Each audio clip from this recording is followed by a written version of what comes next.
This podcast is brought to you by SeatGeek. Our friends over at SeatGeek are giving us a promo code of TBA Wrestling. That is TBA Wrestling for $20 off your first purchase.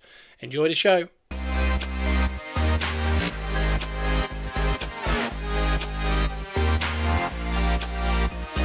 Welcome to Gunners Are Us, where we are positively Arsenal. And that we are. And we really are this week. We are, and I think if we not positively, if we stick to the things that we want to talk about, because I think this week's been an interesting one. We've got the Carabao Cup tonight, which could be a negative moment. Nah, we're going in there. We're getting it done. We got the transfer window, which we will discuss, could be considered a negative moment. Now we're going to grab someone, I'm sure. It's finished.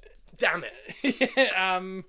And the Man City game. Yep. Which should have been a really joyous occasion, but people have added a lot of negativity. Everyone ruined it for us. Everyone ruined it. Even someone at work. Yeah, for no apparent reason, it's been ruined. But we will get to all those things, guys. Listen to us on iTunes or Spotify. Give us a 5-star review. Please download all the podcasts. We are on Gunners Are Us Pod on TikTok every single Wednesday, 10 a.m. GMT, as we are right now, live. And we put up videos, pictures, whatever it is on TikTok. Whatever fancy. We put up things every single day. Let's just say we're on the road to 10K, so please give us a follow.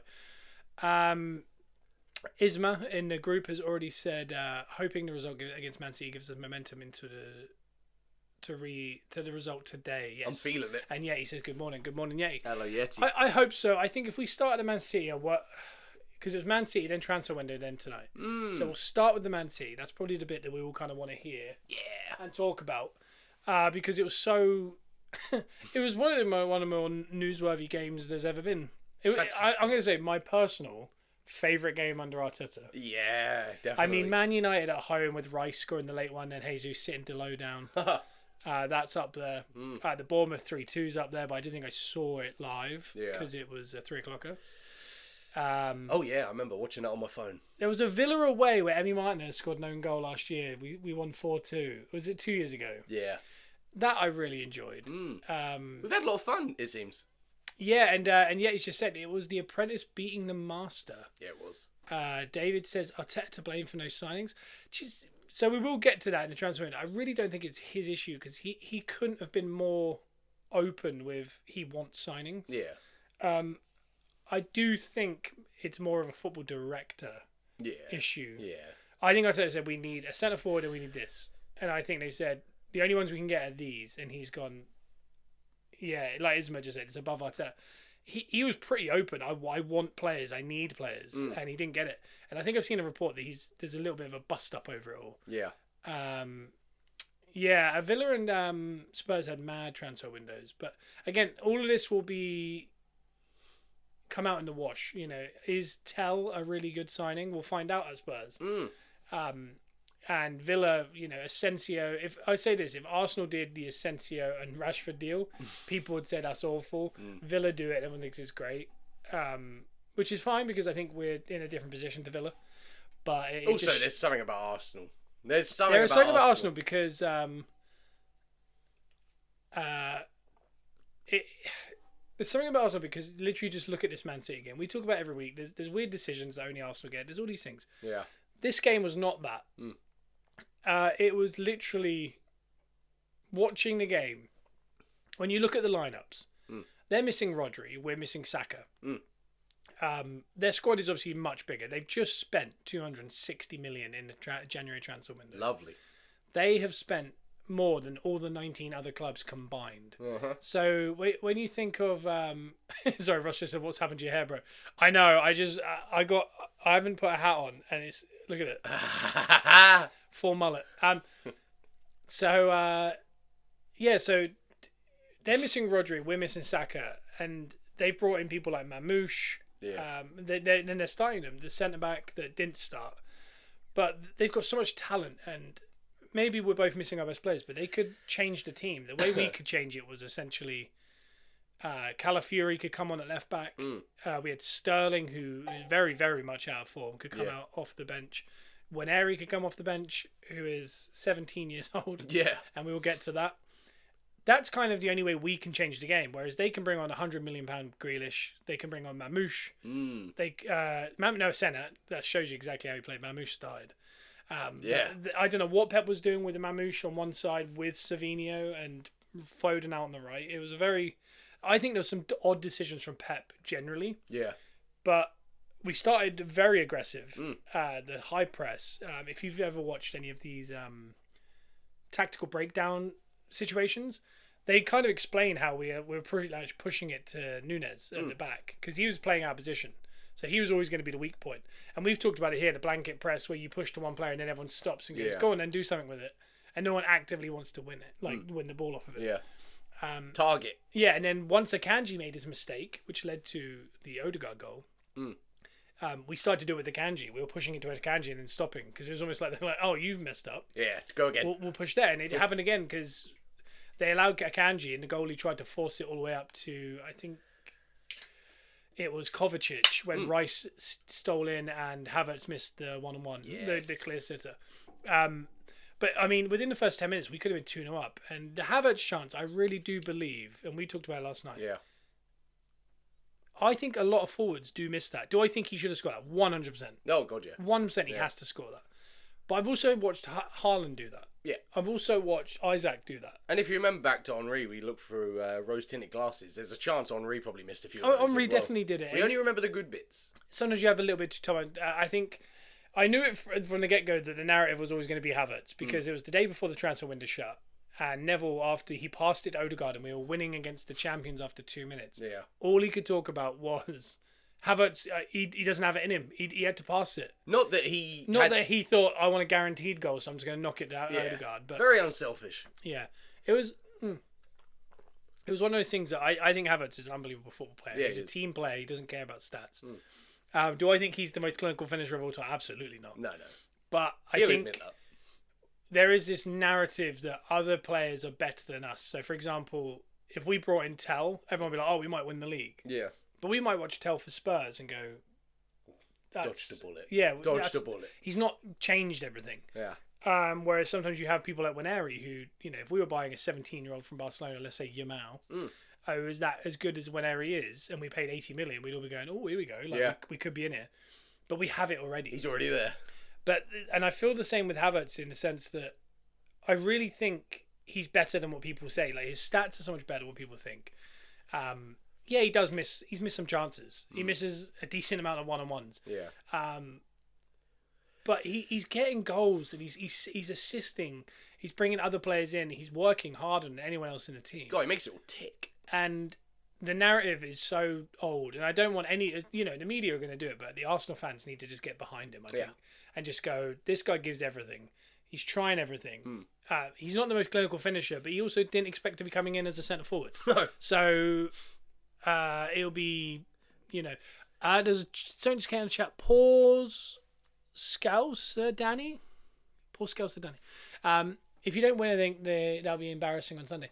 I'll challenge you this, because I've seen this narrative. Lewis Skelly did a celebration of Haaland. Yeah. Because he said, who the hell are you, on his Premier League debut, which is really not a nice thing to say to a child. And then he showed him who the hell he was. He showed him who he was, so he did his celebration. Other than that, we didn't really celebrate. If you watched the game. People keep saying we acted like we won the league. The players just left the field after the game, and we just beat the champions 5-1. It's because last year we were told we were not allowed to celebrate. Yeah. So we, stayed on the field, enjoyed it with the crowd, which I think they should. Yeah. They got in trouble for that. So this year, you now beat the champions 5-1, and there's no celebrations. Yeah, they left the field. Even the last 3 goals, the last goal, didn't even celebrate it. No. Once the game finished, everyone just kind of went down the tunnel. So I also think all that kind of football's not about trophies. Football's about the match-going experience. It's about winning games against rivals, enjoying the game with friends, family, all those kind of things. If we can't celebrate a win against anyone, I'm talking if we beat Fulham, we should just run around celebrating because it's game by game. Yeah, that's the fun of it. Yeah. There's nothing more boring than games without stakes. Yeah. I know there's a lot of game during the season. Every game is important. So it's a little bit different with the season. I mean, saying that makes my point completely. Every game is important. Every point you gain is important in the Premier League. No different to a knockout tournament. if you go and beat Southampton, Ipswich, Leicester, respectively, then it's a win. You get points. Every point counts in this new Premier League. So I think celebrate. Well, Ismail just said it's so boring, the narrative, that honestly we'll have decisions that go only against us, and other teams would be like, oh, conspiracy theories. Yeah. And then we win a game and we celebrate the goals. Yeah. And they go, why are they celebrating the goals? They think they won the league. It's like, we just scored a goal. We just We're celebrated. supposed to celebrate. Yeah, like every other team does it. Just to give you an idea, last January we beat Liverpool in the league, which effectively, finally, everyone caught up with Liverpool. Liverpool were running away with the league last year, if you remember. And Man City and Arsenal caught them up. The reason we caught them up is because we beat them at the Emirates 3-1. Yeah, big game. We celebrated after that game. And Odegaard took a picture of our photographer.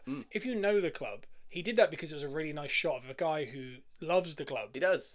And he never gets pictures of him. So Odegaard was just literally being a nice person, being like, I'm going to get a picture of you because you'll remember this forever. Yeah. And they ripped into get down the tunnel, all that. And we were like, all right, that was an actual title moment. Yeah. In January. This year, Southampton were 2-1 up against Liverpool. And they got up, Liverpool went back to 3-2.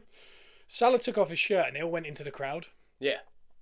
That was in October. Against Southampton. And everyone said that what scenes? Yeah. Honestly, the proof is just right. At this point, you don't even have to explain to people. There is something about Arsenal. When there's certain people in life that no matter what they do, they get criticised or they get stick. Yeah. No matter how hard they work, no matter what they do, and then the minute they make a mistake, it's really highlighted. Yeah. That's Arsenal. Yeah, and I think it is all because we provide hits. I think YouTube hits, the shorts, the things they create after the Gillette. Yeah. Is it called Gillette? Super Sunday or whatever. The reason they sit in that room for another hour and just say nonsense is to just hope they get something they can put on YouTube and make them a load of money. It's all a money revenue thing. And Arsenal tends to be the one. Yeah, and it's because our fans are mad. Yeah. But the reason we've become mad is because of the kind of mental torture from the pundits. With a red shirted stepchild. Yeah, that's the name of the episode. Yeah, that's the name of the episode. But yeah, we should have gone to 2-0. It stayed at 1-0. We were playing decent, but we did drop heavily because this game, if you look at it, it kind of feels like a really easy 5-1, but it was actually a little bit tighter than that. Yeah. We get to half time and I thought, we're in control because we are just sitting and just allowing them to have the ball and they're not really creating anything. David Raya did make a really good save from a corner. I love David Raya. Second half starts and it's a bit more of the same, and I was thinking, I don't like the way this is going. Haaland finally gets free of Gabriel and gets onto Saliba. Yeah. Saliba should do more on that header, but there's probably no one better in the air and stronger in the air than Haaland. He made it look very easy against a very good defence. And it was good movement and he got up early, and I don't think there's much you could do about it. Nah. It goes to 1-0, and literally in that moment I thought they're going to go on and win this. Yeah. That's how roller coaster this game is. Within a minute, we've scored a deflected shot. It goes in. And I didn't have time to get really down about it. And I thought, all right, we're back in control. And I assumed in my head we're going to sit back and do what we were doing because it does work until one freak thing happens. Yeah. And I thought, I'm starting to think, okay, well, the worst case is probably a draw now. Yeah. And then there was about a 5-minute spell after that goal where it became so chaotic that I thought, if they do score, it's still 70 minutes. Yeah. They could go on and win this because it's become really stretched. And luckily, Rice finds Lewis Skelly in the channel there. He weaves in, and I've never celebrated a goal as much. It's so different in it when it's like an 18-year-old from your academy. Yeah. And he's got the kind of arrogance gene that I quite enjoy. Oh, he's got some bite. As you can see in a minute. He's a bitey dog. Yeah. He weaves in, and he just curls into the far corner. You just think, my word. Yeah. What a moment for that guy. He's already gone after the Tottenham fans. He's shushed them. Yeah. He's done a couple of things already. He's made PGMO finally overturn one of the bad decisions we did. Yeah. He got a win against PGMOL. He won against PGMOL. He would have been playing in that game if he hadn't. What a winner. Yeah, I don't know. It's a lot of fun. And he hits the Haaland. And again, at the time, I think the commentators didn't have a clue about what the Arsenal fans had remembered, and I'm sure Gabriel and obviously Lewis Skelly. We all remember. Was in that first game, we're 1-0 down. We go to 2-1. We look like we're going to destroy them. We look really strong. Yeah. And the ref sends off Trossard. Yeah. He's been booked. Yeah. I do get a couple things here. Trossard goes up for a header. He misses it. He clatters into Bernardo Silva. And he knocks the ball to Martinelli. He kicks it across field to Martinelli for the counter. He gets booked for kicking the ball away. The timing on the kicking the ball away is 0.7 seconds. Yeah. So it's way too quick. Yeah. Do I think it's a second yellow? Me personally, yes. Yeah, I think, yeah. Because on a booking, you jump up, you clatter Bernardo Silva. Right before half-time. Right before half-time, and then you kick the ball away. And Not whether necessary. he knows it's a foul. He knows when he kicks the ball away, I've already given away a foul. Even though he hasn't blown the whistle yet, it's going to be a foul. Should have used better judgment in that moment. Yeah.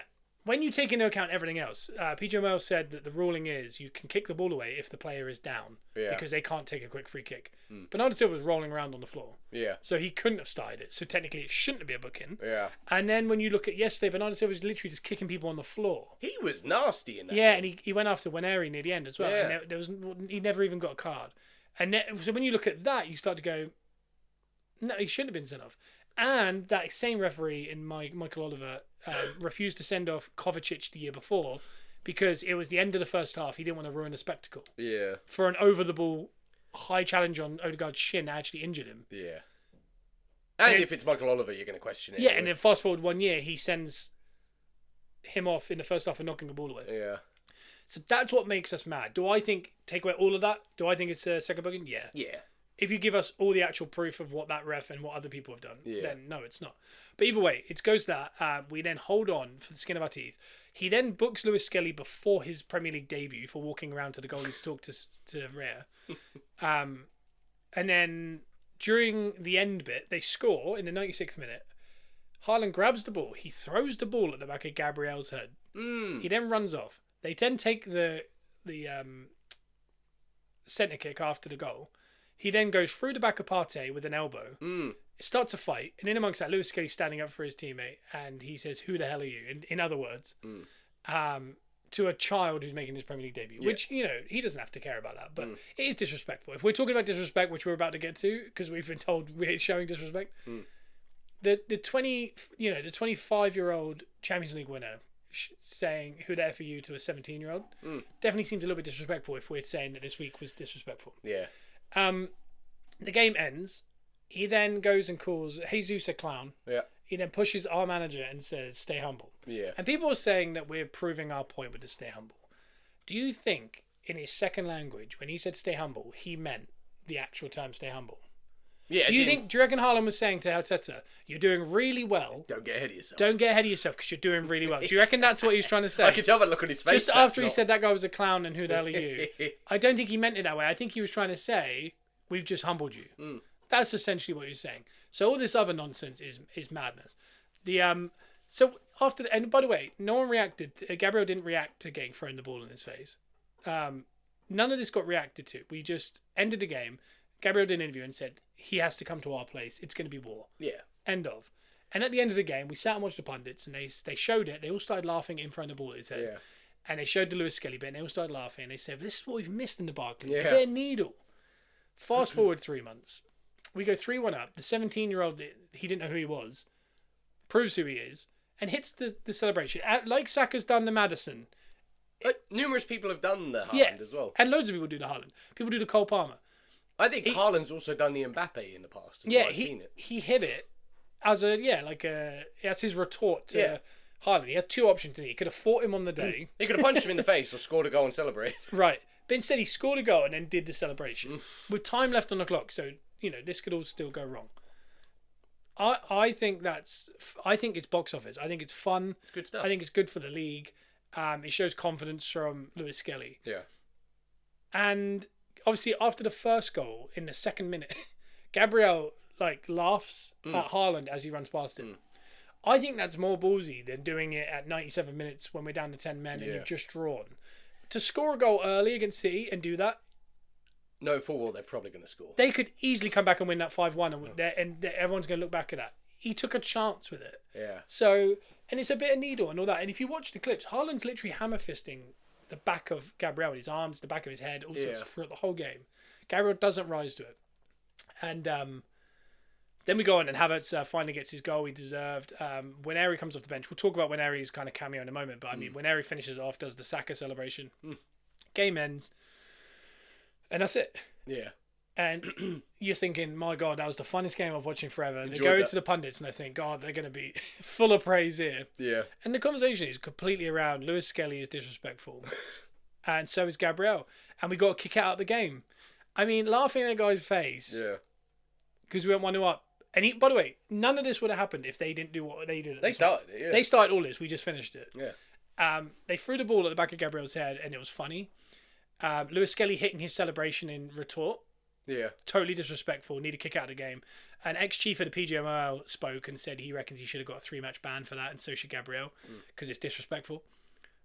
Honestly, you just your head goes to Mars. You just go, what are we talking about? Like, I couldn't believe we were hearing after winning 5-1. The big conversation was they need a new striker before the transfer window opens because Havertz isn't good enough. Yeah. We just scored 5 open play goals against the champions. Yeah. One of them being Havertz. Yeah, an 18-year-old jumps onto the scene. Yeah.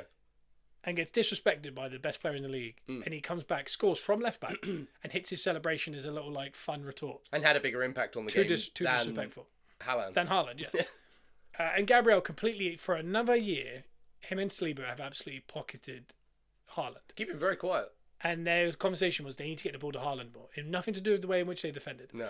And then they obviously talk about Gabriel being disrespectful. Yeah. And I honestly, I finished the game and I thought, I can't believe they're doing this argument. It is absolute madness. Yeah, the Gary Neville reactions. You can listen to his podcast after the other one. He starts laughing about him throwing the ball at back Gabriel's head and them laughing at us and saying, that's needle. We needed that. We didn't do anything physical to anyone. No. They physically, that should be a red card throwing the ball. And do you know what we did on this podcast? We came in here and said, Prime Barclays, though, we got to get him back now.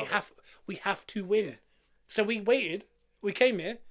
Didn't think we were going to win. We won, and we went, we can enjoy it now. Yeah. No, we can't even enjoy this one. That's what I mean. I'm not mad at Haaland being disrespectful. I'm not mad at Haaland being disrespectful to us first time round. I'm in the same boat as what the players were. Yeah. Like, cool. Yeah, do that. Keep it coming. We're going to then get you back later. That's what football is. That's what sport is. Like, we don't want to just sit and watch games where there's no, like, incentive or bite to it. Like, you want a bit of rivalry going on to make the game interesting. Yeah. Like, you think back in the day, Arsenal Man United did a lot of this. It was Arsenal Man United. It was way worse than this. Yeah, when we were kids, it was Arsenal Man United. And it would go back and forth game to game. Kieran just tried to fight them after they missed a penalty. And it was a great time. And do you know what the beautiful thing about it was? There was no social media. Yeah, for people to get. There was nothing. You literally would just sit down for an hour and a half, watch the game, watch the players get at each other. Then we would win or they would win. And you'd walk away knowing you either won or lost. And the next time you play each other, you have to win. Yeah, and you got to do it again. And that's what I mean. After the City game, I wasn't like mad. I was mad. Yeah. I was upset about the decision. Yeah. And I was upset to draw. But the throwing the ball at the back of his head and having a go at Lewis Skelly, I was like, all I thought was we have to get him back. We have to get him back at the Emirates. And we did. We did. But apparently you're not allowed to do that. Kai and Ismail are talking about how Carragher had so little to say after the game next to Omri, but then on Monday Night Football when Omri wasn't there, he started really having a pop at everyone. He was not happy about it. I understand, because have you seen the size of Henry these days? Yeah, he looks great.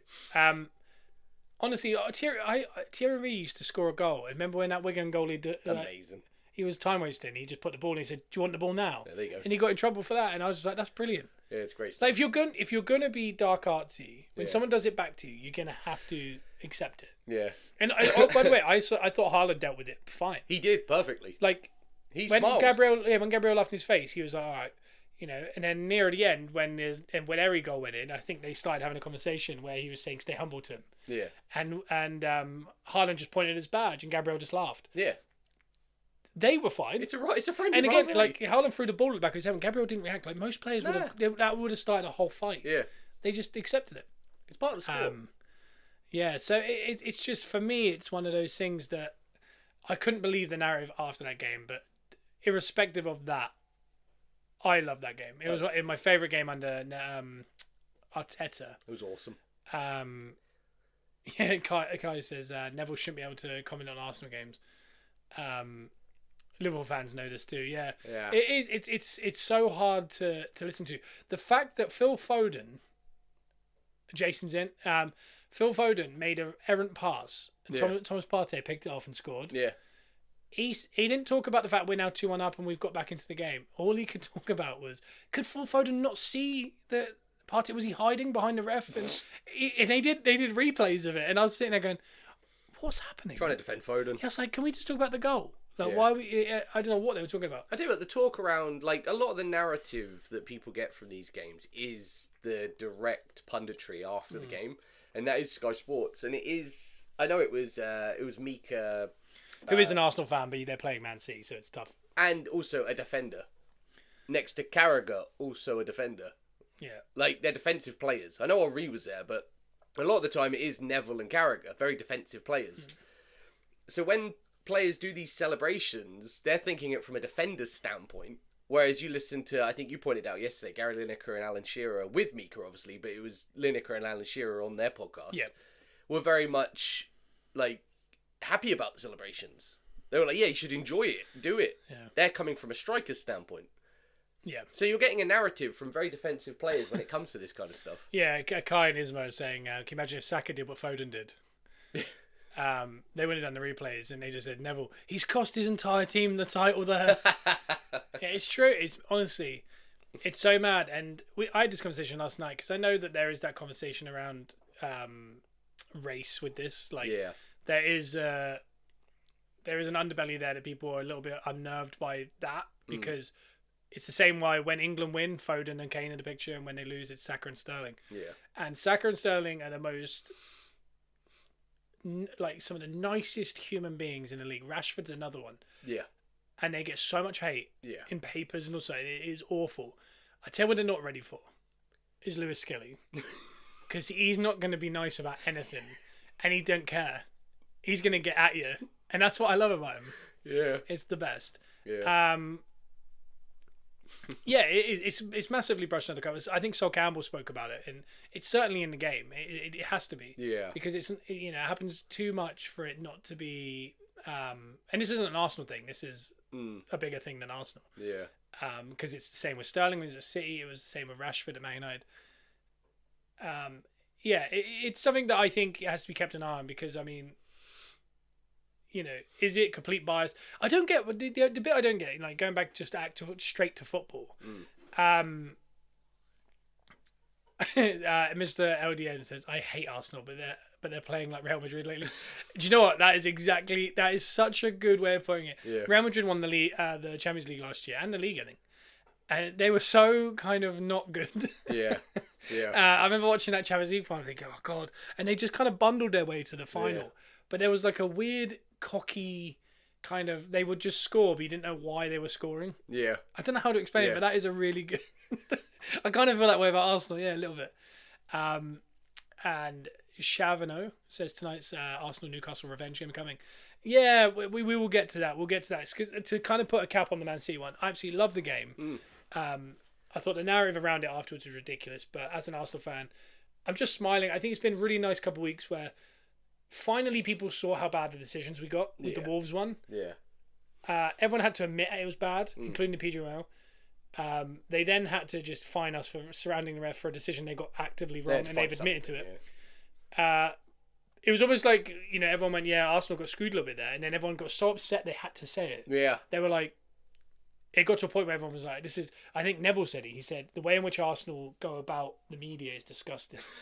And they're making decisions go for them and stuff. And I was just like, what are we doing? Like, we just want to get a couple good decisions. Yeah.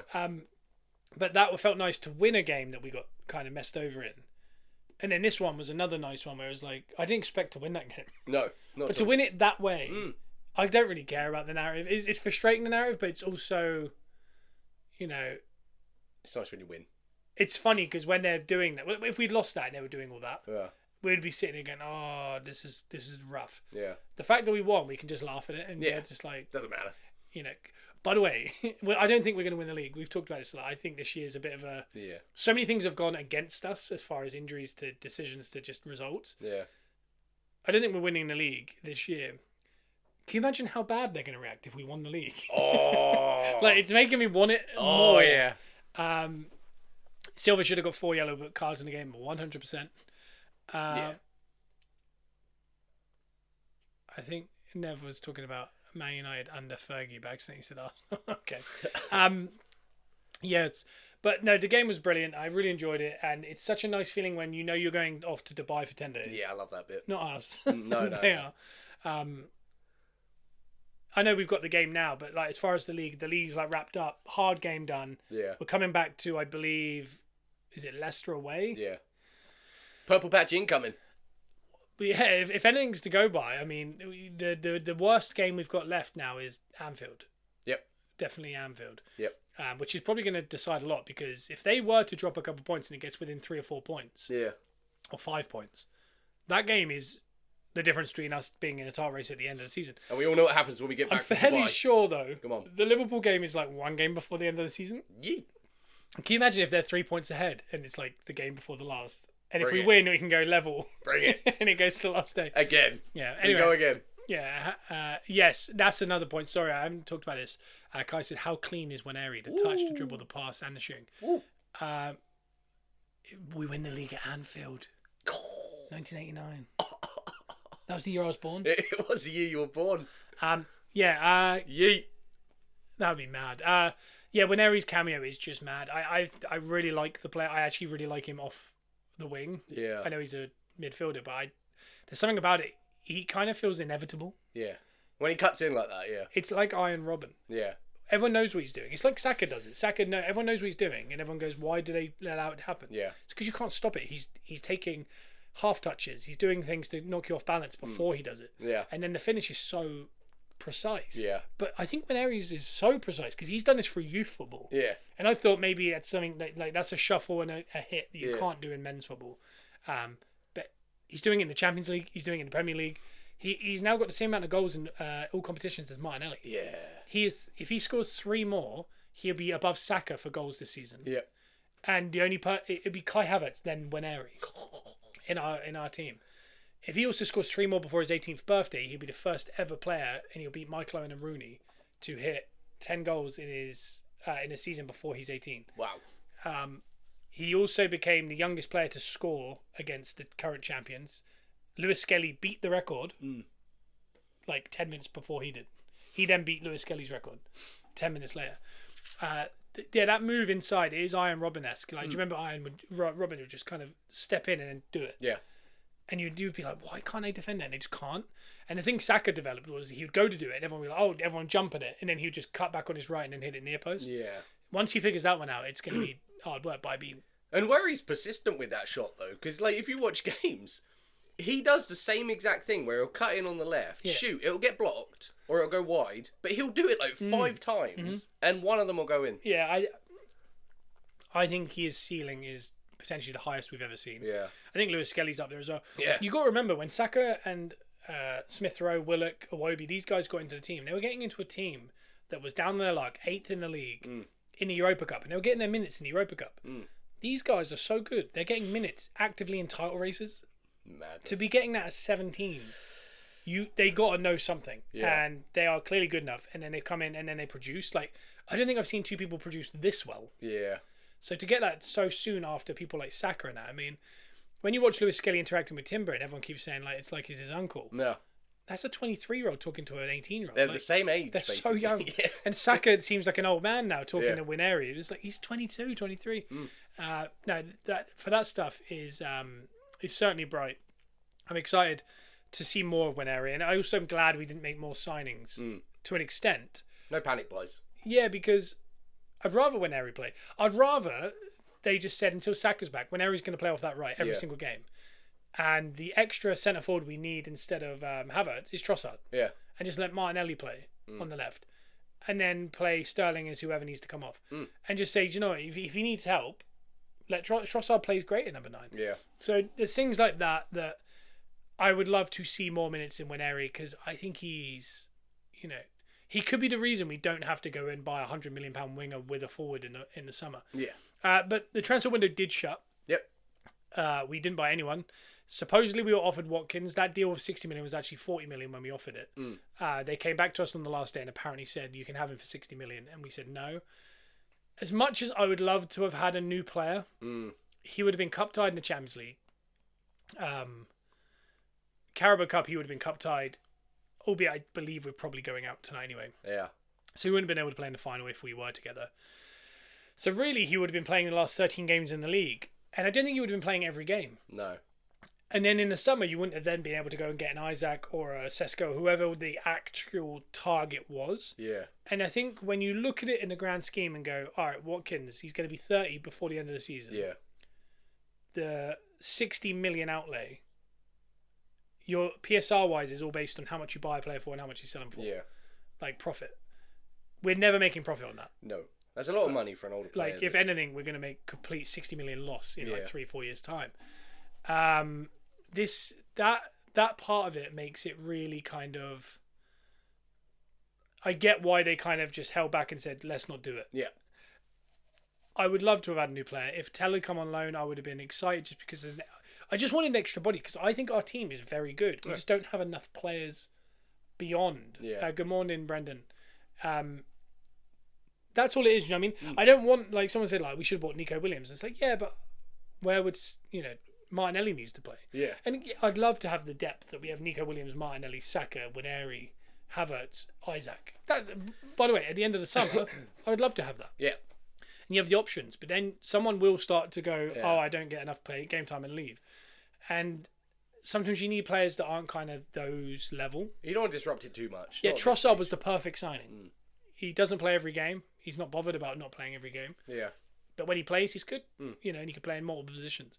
So that's what I'd say. I don't think we needed that many players. There was talk of Zinchenko, Jorginho, and that leaving us. That would have been a problem. Tierney even signing a pre-agreement but staying just to keep the numbers. Saka should be back mid-March. Ben White's back for Leicester. When you look at that way, you start to go, do you know what? The games, the reason we needed to buy was in the summer and now was for December and January. Yeah. That was the cluster. That was where the players shouldn't be playing every 3 days. They can't play every 3 days. We've got through that. Yeah. We've not just got through that. We're nearly at a Dubai trip. We're fine. Yeah. They can give absolutely everything in a semi-final tonight and see what happens, and then go away for 10 days and recoup. And then after that, the games are more or less every 7 days, other than when you have Champions League. Yeah. But we've missed out on that playoff week. Like, if that playoff thing had happened, maybe we would have had to have gone and got a player. Yeah. But we're at the steady point now. We just got to work hard. Yeah, there's, if we go to the Champions League final, I think there's like 19 games left. Something like 20 games left. If we go out of the next Champions League, there's like 15 games left. Yeah. It's not, or 16 games. It's not actually as many as it feels. No. And that team will be very capable of doing it. If tonight the game ends, Kai Havertz has got a 6-monther, and Rice has, and Odegaard has, yeah, we're in trouble. Yeah. That's the season done. The likelihood of that happening, touch wood, is not likely. But I think there's enough there that I think we'll be okay. Do I think we can challenge with that team? I don't know. But I'd rather have not bought a 30-year-old for 60 million now and then not been able to do any business in the summer. In the summer, I think Zubimendi is going to come in. I think the Bournemouth winger, I always say his name wrong, Semiedo. I think he might come in, and I think it'll be Sesko. I'd like it to be Isaac, but I think it'll be Sesko. Yeah. But if it was Sesko, Zubimendi, and him, and Jorginho and Partey are going to be off because the end of the deals, I think Zinchenko will be sold. Yeah. Tierney will be gone. Sterling will go back off loan. And I think bringing those 3 players in is good. And I think you might even see maybe a couple other players that they're not expensive. Yeah. 10 million, 15 million kind of area. Stock it up a bit. Stock up, yeah, just to kind of build that squad. Fabio Vieira could come off of loan. So I think, you know what I mean? Like, I think... I said it, I think, last week on the pod that I was kind of at a point where I was like, I don't want us to panic buy. Yeah. If we don't want their clear target, the only downside is, in the summer, they said, last January, they said, we couldn't get our clear target, so we're going to, and I know that's the difference, we might not win the league. Yeah. But we're going to wait till the summer, and we all went, do you know what, that's probably fair. We then went and not won the league, and but the thing is, beyond that transfer window last year, we won pretty much every game to the end of the season. Yeah. So I don't think a transfer would have changed. The only one we lost was that Villa at home. And yeah, if we'd bought Ollie Watkins then, maybe he does come up with a header and he wins that game. But we might not have won the other games because it might have disrupted. Yeah. So I don't think that would have changed anything. So we got to summer and they said, be excited. And we brought in just Sterling on loan. And we went, oh, and they said we couldn't get our target. So we went, all right. But in January, we're going to have to probably strengthen the team. Yeah. We didn't. So they're saying the summer. If it goes to summer now and Zubimendi one doesn't happen and we end up buying somewhere else, Yeah. and then they don't get a forward in, and they go, we're happy with our forwards. I don't know what's going on there, because I mean, we're in a net profit of 10 million now. I mean, Man City just spent 260 million this January. Yeah. This is a team that are actively are in court for 115 charges. How are they doing that? And no one's batted an eyelid. And meanwhile, Newcastle can't buy anyone. They're having to sell Almiron. I don't know. I have no clue how certain teams are allowed to do it. And I know it's to do with like revenue and all that. For example, Chelsea bought a St Etienne midfielder yesterday. Yeah. Like on the last day, but only the paperwork went through yesterday. 9-year deal. Why are people... They signed João Felix last summer to a 8-year deal. Yeah. And put him out on loan. Yeah. And he was there the year before on loan. And he said at the end of it, I didn't like being there. Yeah. And then 3 months later, rejoined them on a permanent for 8 years. I was saying he didn't like it. That would take him to like 38 or something. Or not 38, sorry, like to like 33. Was that because they could sense a transfer ban coming, but nothing ever came, did it? Well, I don't. Honestly, I don't know. I don't understand why Newcastle can't buy anyone. Yeah. And Villa have to loan, and then Man City are just like, here's 260 million. Yeah. Kai says, I think City will have a transfer ban, and that's what it is. Yeah. I think the court case, I guess, is going to end in a transfer ban, and they're just preparing for it. Yeah. I don't know if it's just a transfer ban. It's an absolute joke, Yeah. because, like they said, they're just going to buy 10 players now for 8 years, Yeah. and then go, cool, 3-year ban. We'll just keep this team together. It has to be a massive deduction and lack of Europe footballs. Do you know what I mean? Like ban from European Make them football. start again. That's what they should do. I genuinely believe they should be relegated and have a point deduction in the Championship of like 10 points. Because they're only here because of everything they've done. I mean, Everton and who else had was it Forest last year? They had point deductions for one charge. Yeah. This is clear. This is clearly worse. Yeah. It can't just be 10 points. It's got to be massive, whatever it is. And I hope they don't get cheeky with it, because I think at the start of the season we all wanted them to get the ban this year, like a deduction, because we didn't want them in the league. Yeah. They're not going to win the league this year, so No. I hope now they Don't do it now. Yeah, don't do it now. Do it next year. It doesn't mean anything. We don't want to worry about them next year either. So like, but I think it has to be like 60, 70 points. But it just seems like and a lot of people said they don't want to lose City from the Premier League because they're box office. I don't think they're that box office. I don't think anyone cares that much. I don't think anyone cares. I've never met a Man City fan. No, and it's like, if they give them like a 60-point deduction next year, Yeah. they're probably going to go down. That I'd accept. Yeah. But the problem is we'd all have to deal with a really good City team. Yeah. Who are just knowing they're going down. But their heads could go. Yeah. Which could be fun. Yeah. That'd be good. Victoria Cordia Crescent says, hello lads. Never met a Man City fan to make Kyle laugh. They don't exist. They don't exist. They're AI bots. Yeah, I think it's people that were born like in 2009 or something. Yeah.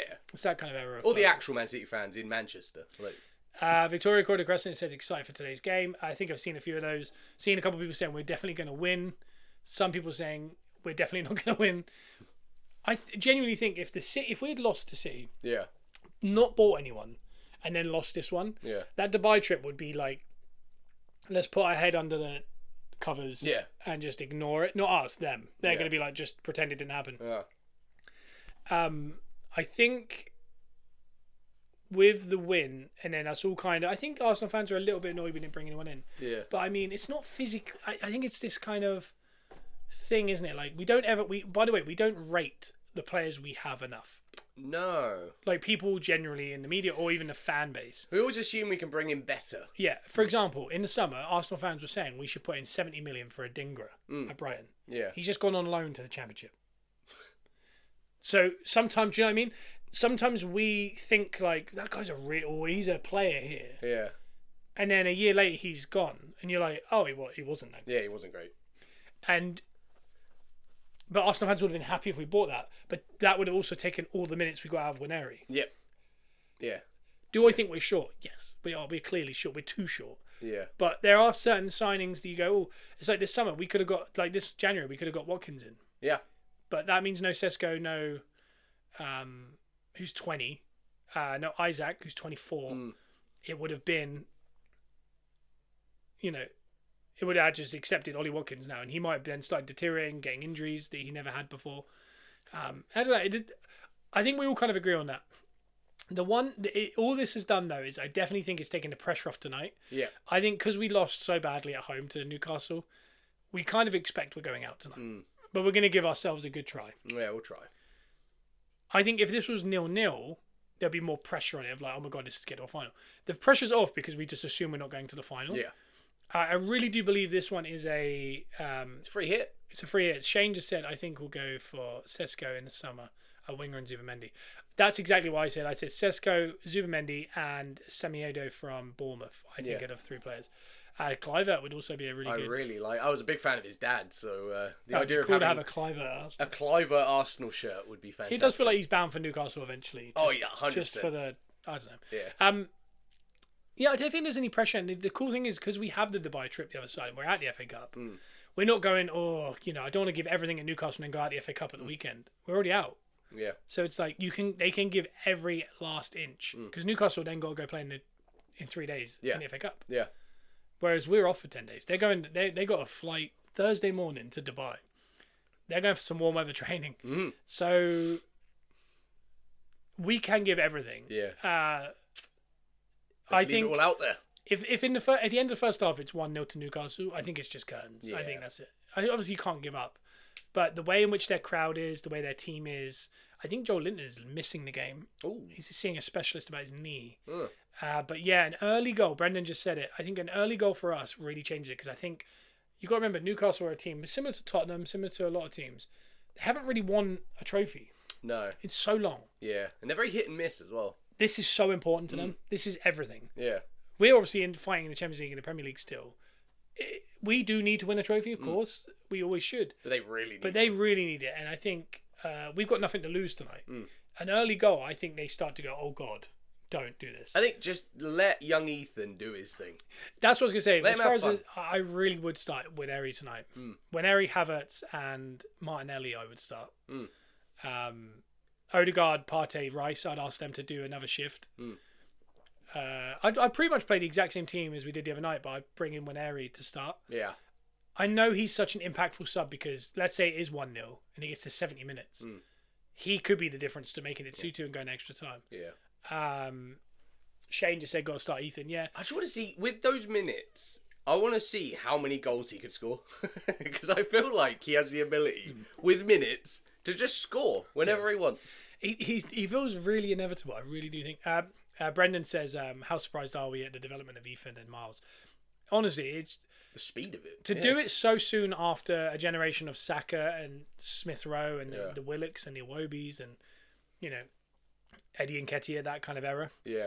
It is mad. Like, when you look at youth, even Arsenal through the years, it's usually like every 10 years you find one. The others usually, realistically, 90% of your youth disappear into the lower leagues. Yeah. 10% make it to kind of benches on the Carabao Cup. Very minimal to ever make it to the Premier League and then actually stay there. Yeah.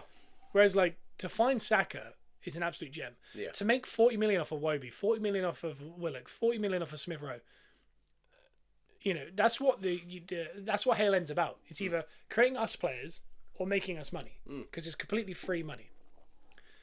That generation culminated 150 million plus Saka. Yeah. It's mad. Yeah. And then so soon after, we might have found people with the biggest ceilings we've ever seen. And it's, I think a Liverpool fan or someone online said, oh, Lewis Skelly will be playing for Ipswich in 2 years. And I was just like, no. I don't think he will. And I know things change. I'm sure I thought Bellerin was God's gift. And it slowed down. But, he still played for us for 10 years. Oh, very good. Before he went to Betis or wherever he is now. Hale End must be the best academy. Yeah, it's up there with Cobham. It's Chelsea. Because if you hear, nearly every player seems to have played for Chelsea and West Ham. Yeah. But is that a good academy? Because they allow them to leave. It's like we've allowed Heaven and Obi Martin to go to Man United. Yeah. The biggest miss in the history of Arsenal from Hale End is Andy Cole. We allowed Andy Cole to leave. Yeah. And he became one of the best centre forwards of all time. Could Obi Martin be Andy Cole? Or could it be Yaya Sanogo? I know Yaya Sanogo wasn't a Hale Ender, but I'm just trying to reference a random player. Yeah. He could be Chuba Akpom. He could be at United. He might stay for 3 years. They eventually go, do you know what? we'll move you on to Coventry for 500 grand. He goes to Coventry, he does a good year there, he ends up at Ajax, and then you just, I don't know what's happening. Yeah, I don't know where he is now. Or he could be Andy Cole, and he could be Man United's most prolific scorer of all time or something. Heck yeah. But it's so hard to know, and again, if you keep him, you have to kind of pick your guys. And you've picked Skelly and Nwaneri. I always trust that they can see something in certain players. And Max Dowman's the next one up. Yeah. Yeah, it was. Yeah, exactly. And also, you got to remember with Heaven and Nwaneri, Overmine, the money we were offering them to stay was fair money for children. Yeah. Yeah. We were offering them like 5-6 grand a week. Yeah. Which is big money for that point where you haven't played first team. That level. Man United, the one for Overmine, I think was 65 grand a week. Wild. I think Heavens was close to it. Untested. They're just throwing money at it. And again, PSR wise, make sense. Yeah. How can they afford to do that? Yeah. Because we would have just paid them that to stay, wouldn't we? Yeah. Why not? If we could, but we can't. Overmine was good because he's taller and bigger than most people you played against. There's such a difference between youth football and men's football. Once you step on that Premier League pitch, it's very different. There's some people that are really average in youth football and really good at men's football, and there's people that just boss youth football and then can't figure it out. Yeah. But I can hear. What can you hear? I feel like I can hear people talking. Who's talking? Oh, okay. Yeah. Tiny voices. It sounded like crying. I was just voices. like, I don't like the sound of that. You heard my panic on the podcast there. Oh. So I was turning my head like a dog. I was like twitching. How long have we gone? 50 minutes. It's a little bit short, but we've got nothing to preview. It's the FA Cup at the weekend. When we come back next week, Arsenal will be mid-Dubai trip. We'll be getting geared up for Leicester. We'll know if we're in a final or not. Yeah. We'll do a quick prediction, guys, in the chat. In the chat, let us know, what do you think the actual score is tonight? I'm going to go with 2-1 Arsenal, and we go out 3-2 on aggregate. I'm going to say we're winning 4-0 tonight. I think we're just going to smash them, and it'll be like a blip last time. Yeah. Yeah, chat, let us know what you guys think. I'm not even joking, by the way. The thing is, we scored 5 against City. Sharon says 2-1 Arsenal as well, yeah. It just feels that way, like we're going to win, but it's not enough. Yeah. Because Brendan says 3-0. It's tough. St James's Park is a really hard place to go, but then you watch Bournemouth go and score 4 or 5 there, wherever it was. Yeah. We scored 4 or 5 against Man City. It's possible. Yeah. They're missing Joe Linton. They've got game in 3 days. They've just played. Yeah. But that crowd, I don't know. It's all going to be how it started. I think it's so important. The first 20 minutes is going to dictate the whole game. Yeah. I think we're going to score 2 goals in the first half. Sorry, that's a good point, actually, from Matthew. Harry Kane was let go at youth level by Arsenal. Very true. Him and Andy Cole, definitely the worst. Yeah. Hell end issues. No, I think we're gonna. I think that last Newcastle game was a blip. I think we're gonna turn up like we always do when we need to, and I think we'll win 4-0. Well, the Newcastle one, that first leg was weird because we just missed. We were in that moment where every year we have a month where they have 300 shots on goal and no one scores. Yeah. And then it just ends, and then we just score 5 goals every game, and we've kind of dropped into that next bit. Yeah. So I don't know if we are in that bit or whether the Man City game was a blip. Brendan just said Newcastle lost the last 2 at St James's Park. Yeah. That's what I mean. Victoria Crescent said 4-3 Newcastle in aggregate. It feels like we're going to be 1 goal short because even if we're 2-0 up, if they score late, that's the game. Yeah. It just you're fighting so far. I think if it was 3-0 to Newcastle, I don't think I would have said the game's done. 2-0 just gives you that little, like I said, if you can just score an early goal and then just kind of just take it out of your mind and be like, it's 0-0 still, but we just need 1 goal. Yeah. It seems so possible. Yeah. But when you start going, we need 2 more and it's like 20 minutes to go. It's hard. Yeah. And if we're pushing that hard,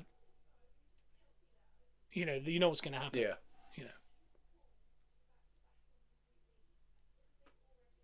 It's going to be pens, for sure. Absolutely. Pens, yeah, pen. I can't deal with penalties tonight, so we can't allow that. No. But no, next week we'll find out if we're in the final. Leicester to come up, Dubai trip. We'll know a lot more. So we will see you next week on iTunes and Spotify. Heck yeah. And we'll be on Gunners R Us Pod on TikTok.